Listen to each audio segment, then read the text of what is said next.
तो दोस्तों स्वागत है आपका फिर से Prince study room YouTube channel में। तो एक बार फिर से हम आ चुके हैं एक नई टॉपिक के साथ कि 10th क्लास का एग्ज़ाम बहुत ही नज़दीक आ गया है। उसके लिए लगातार सीरीज लेकर के आ रहे हैं हम अपने इसी यूट्यूब चैनल के माध्यम से। तो हमारे साथ बने रहिए और चलिए बिना देरी किए इस टॉपिक को स्टार्ट करते हैं।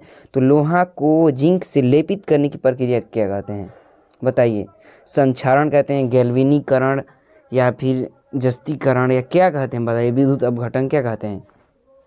देखिए, जब संक्षारण को यानी किसी लोहे को जंग लगता है तो उसमें उससे कम अभिक्रियाशील धातु को उसके ऊपर लेपित किया जाता है, और इनमें से सबसे कम अभिक्रियाशील गैल्वेनीकरण को लग रहा है, यानी गैल्वेनीकरण किया जाता है संक्षारण को लोहे को को बचाने के लिए जिंक से, यानी कि गैल्वेनीकरण कहा जाता है उसे, गैल्वेनीकरण। सिल्वर क्लोराइड का रंग क्या है बताइए? श्वेत, पीला, हरा, काला। सिल्वर जो होता है देखिए वो कैसा होता है बताइए? श्वेत होता है, यानी कि उजले टाइप का सिल्वर। तो उसका हो जाएगा क्या? श्वेत होता है, श्वेत। जस्ता तथा तनु हाइड्रोक्लोरिक अम्ल की अभिक्रिया के फलस्वरूप निम्न में से कौन सा बनता है? जब जस्ता तथा तनु हाइड्रोक्लोरिक अम्ल की अभिक्रिया के फलस्वरूप निम्न में से कौन सा बनता है? CO2, NO2, H2। तनु ईंधन दीजिएगा, तनु हाइड्रोक्लोरिक क्या बनता है बताइए? तो CH2 क्या बनता है? CH2। बताइए निम्न में से कौन एक दहन अभिक्रिया है? जल का उबलना दहन, मोम का पिघलना, पेट्रोल का जलना दहन होता है। उसे किसे कहते हैं? दहन। जो जलता है उसे दहन कहते हैं, दहन। तो 4 नंबर क्वेश्चन का हो जाएगा क्या? तो पेट्रोल का जलना एक दहन अभिक्रिया है, इसे दहन अभिक्रिया माना जाता है। क्या? पेट्रोल का जलना।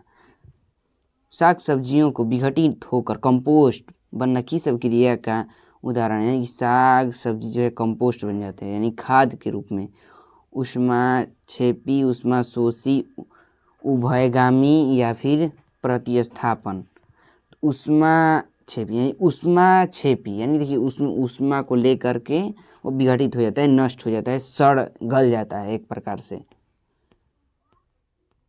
बताइए निम्न में से कौन सा उत्पाद लेड नाइट्रेट को गर्म करने पर प्राप्त होता है? लेड नाइट्रेट पर गर्म करने पर प्राप्त होता है। O2, NO2 या N2O या N2O2।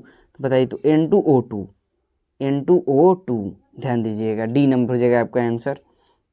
निम्न में से कौन सी एक Na2CO3 5H2O या Na2CO3 10H2O या Na2CO3 7H2O या Na2CO3 2H2O? बताइए कौन सा होगा? तो Na2 10H2O होता है, ध्यान दीजिएगा। ऐसे भी क्वेश्चन आते हैं कि डायरेक्ट पूछ देगा बताइए इनमें से कौन सा सही है, तो उसको बताना पड़ता है, मतलब याद करना पड़ता है, इसको छाप लीजिए दिमाग में। निम्नलिखित अभिक्रियाओं में से कौन सा अपघटित की अभिक्रिया कौन सी? अपघटित NaOH, Cl, NaCl, H2O, NH4CNO2। बताइए कौन सा होगा? तो KCl या फिर 2KCl32। बताइए Fe2O3 Al2 या Al2O3 Fe से अभिक्रिया किए जाएगी तो क्या होगा? संयोजक जन अभिक्रिया होगा, वियोजन हो गया, या फिर अपघटन विस्थापन। कौन सी अभिक्रिया होगी? तो विस्थापन, क्योंकि ये देखिए छोड़ करके विस्थापित हो जा रही है, विस्थापित हो जाएगी, इसे विस्थापन अभिक्रिया कहा जाता है। लौह चूर्ण पर तनु हाइड्रोक्लोरिक अम्ल डालने से क्या होता है? जब तनु हाइड्रोक्लोरिक अम्ल लौह चूर्ण पर, जो लोहे का चूर्ण रहता है उसमें हाइड्रोक्लोरिक अम्ल, यानी जैसे आप जानते हैं कि हमारे पेट में भी हाइड्रोक्लोरिक अम्ल बनता है, यानी किसी भी चीज़ को वो गला देता है। हाइड्रोजन और एवं आयरन क्लोराइड बनाता है। क्लोरीन गैस का आयरन करता है, अभिक्रिया नहीं होती है। आयन का लवण जल में बनता है। बताइए क्या होगा? क्या होगा इसका 10 नंबर का आपका?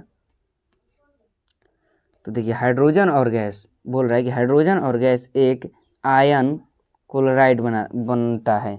हाइड्रोजन गैस क्या बनता है? एक आयन क्लोराइड बनाता है। रासायनिक अभिक्रिया एवं समीकरण। श्वसन किस प्रकार की अभिक्रिया है बताइए? श्वसन, ऊष्माक्षेपी, ऊष्माशोषी, संयोजन, अपचयन, कौन सी? श्वसन उपचयन, उपचयन श्वसन, क्योंकि हम लेते हैं तो छोड़ते भी हैं। उपचयन केवल श्वास लेना ही नहीं, उसे छोड़ना भी है। CuO2 यानी CuH2 किस प्रकार की अभिक्रिया है? अपचयन, अपचयन, उदासीन या रेडॉक्स अभिक्रिया। तो ये अपचयन है। CuO2 या ये देखिए मैट्रिक का है 2024 वालों के लिए बहुत इंपॉर्टेंट है, ये ध्यान दीजिएगा।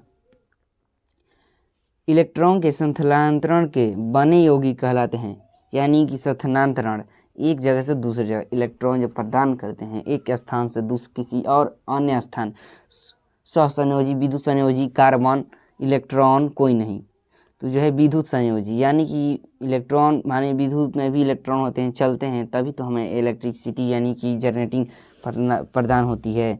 नीचे दी गई अभिक्रिया में से कौन सा कथन सही है?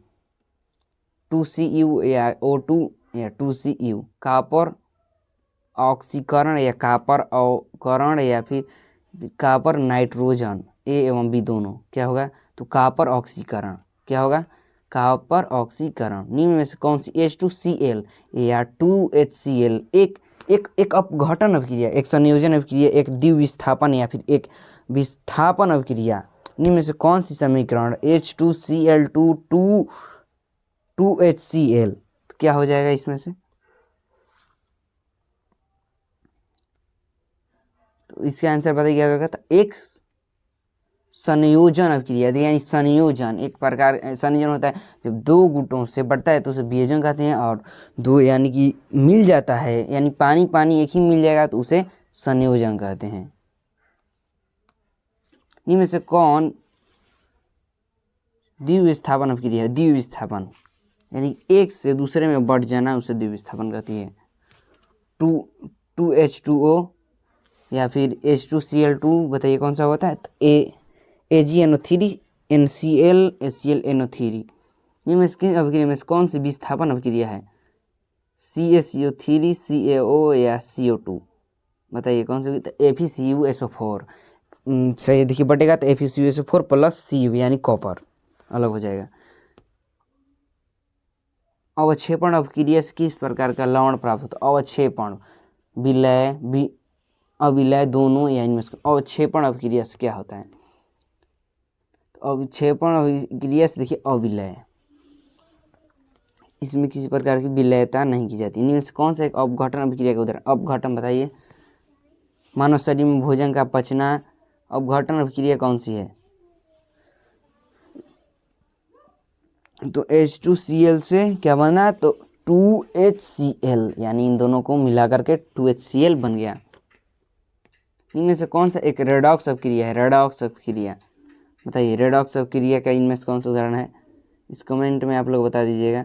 ये देखिए 10th class science matric model paper परीक्षा 10th का है, अम्ल क्षार एवं लवण। इसकी पूरी जो है हमने बता दिया। इसको डाउनलोड करने के लिए नीचे डिस्क्रिप्शन में लिंक भी डाल देंगे हम, अम्ल क्षार लवण check for objective question PDF।